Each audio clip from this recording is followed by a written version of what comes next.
സംസ്ഥാനപാത കുത്തിപ്പൊളിച്ച് ജലവിഭവ വകുപ്പിന്റെ പൈപ്പിടൽ ഗർത്തം അടയ്ക്കാതെ പൊതുമരാമത്ത് റോഡ് വിഭാഗം അപകടങ്ങൾ തുടർക്കഥയാകുമ്പോഴും ജീവൻ പൊലിഞ്ഞാലേ ഉണരൂ എന്ന നിലപാടിലാണ് വകുപ്പുകൾ സ്വീകരിക്കുന്നതെന്ന് ജനം ആരോപിക്കുന്നു. മംഗലം ഗോവിന്ദപുരം സംസ്ഥാനപാതയിലാണ് അധികൃതരുടെ അനാസ്ഥ യാത്രക്കാർക്ക് ഭീഷണിയാവുന്നത്. മംഗലം ഗോവിന്ദപുരം സംസ്ഥാനപാതയിലൂടെയുള്ള യാത്ര പൊതുവെ അപകടകരമാണെന്നിരിക്കെ കാലവർഷം കൂടി എത്തുമ്പോൾ റോഡിന്റെ സ്ഥിതി കൂടുതൽ വഷളാവുകയാണ്. പാതയിലെ കുഴിയടക്കിൽ മഴയെത്തും മുൻപ് പൂർത്തിയായിട്ടുണ്ടെങ്കിലും മഴ പെയ്തതോടെ പലയിടത്തും വലിയ കുഴികൾ രൂപപ്പെട്ടിട്ടുണ്ട്.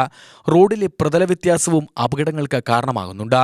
ഇതിനിടെയാണ് കൊല്ലങ്കോട് രാജാസ് ഹൈസ്കൂളിന് സമീപം പെട്രോൾ പമ്പിന് മുന്നിൽ അപകടക്കെണിയായി വലിയ ഗർത്തമുള്ളത്. ജലവിഭവ വകുപ്പ് ആഴ്ചകൾക്ക് മുമ്പ് പൈപ്പ് ലൈൻ സ്ഥാപിക്കാനായി എടുത്ത കുഴിയാണിത്. പൈപ്പിടുന്നതിനായി രാത്രിയുടെ മറവിൽ JCB ഉപയോഗിച്ച 3 അടി വീതിയിലും 5 അടി താഴ്ചയിലും സംസ്ഥാനപാത പൊളിക്കുകയായിരുന്നു. തുടർന്ന് പൈപ്പ് ലൈൻ സ്ഥാപിക്കുകയും ചെയ്തു. ജൽജീവൻ മിഷൻ റോഡ് കോൺക്രീറ്റ് ചെയ്ത് നൽകാമെന്ന വ്യവസ്ഥയിലാണ് പൊതുമരാമത്ത് വകുപ്പ് റോഡ് പൊളിക്കാൻ അനുമതി നൽകിയത്. മഴയെത്തുന്നതിന് ദിവസങ്ങൾക്ക് മുൻപേ പൊളിച്ച റോഡ് ആഴ്ചകളായിട്ടും നന്നാക്കാതിരുന്നതിനെതിരെ നാട്ടുകാരും വ്യാപാരികളും വൻ പ്രതിഷേധത്തിലാണ്. കുട്ടികളും വണ്ടിയും ഒക്കെ ആയിട്ട് വരുന്ന സമയത്ത് വീണിട്ട് പ്രശ്നങ്ങൾ വരാനുള്ള സാധ്യത. ഇപ്പോൾ ഒരു 1-2 ആഴ്ചയായിട്ട് ഇതേ കണ്ടീഷനിലാണ് കിടക്കുന്നത്.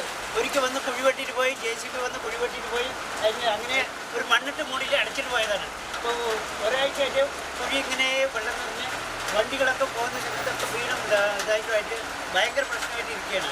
അപ്പോൾ എന്താ പറഞ്ഞു കഴിഞ്ഞാൽ ഇപ്പോൾ 1-2 ആക്സിഡൻറ്റുകൾ നടന്നിട്ടുണ്ടായിരുന്നു. ഇവിടെ അടുത്ത് തന്നെയാണ് മെമ്പറിൻ്റെ വീട്. അവരുമായിട്ട് കംപ്ലൈൻറ്റ് ചെയ്തിട്ടുണ്ടായിരുന്നു. പക്ഷേ ഒരു ഫലവും കണ്ടില്ല.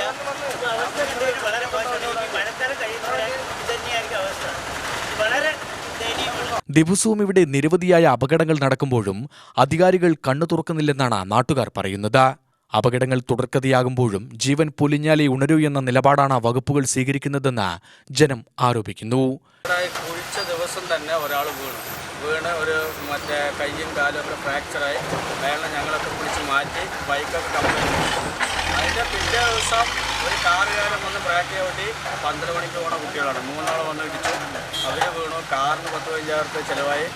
അതേപോലെ ബൈക്കിന് ഇന്നിപ്പോൾ കൊണ്ടുപോയി 13,000 ചിലവാക്കി. അവർ ഭയങ്കര ദുരിതമാണ് ഇത് ഉണ്ടായത്. കുറച്ച് ദിവസം മുതൽ ഇന്ന് വരെ ഡെയിലി ഓരോരാൾ ഒരു ആക്സിഡൻറ്റിൽ പെട്ടു.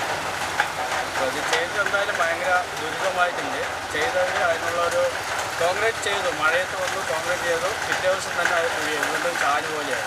ഇപ്പോഴും അത് തുടർന്നുകൊണ്ടിരിക്കുക. വണ്ടികളാണെങ്കിൽ വരുന്നവരെല്ലാവരും ബ്രേക്ക് ചവിട്ടുക, ബാക്കിൽ ബൈക്കുകാർ കൊണ്ടുവന്ന് ഇടിക്കുക, വീഴുക.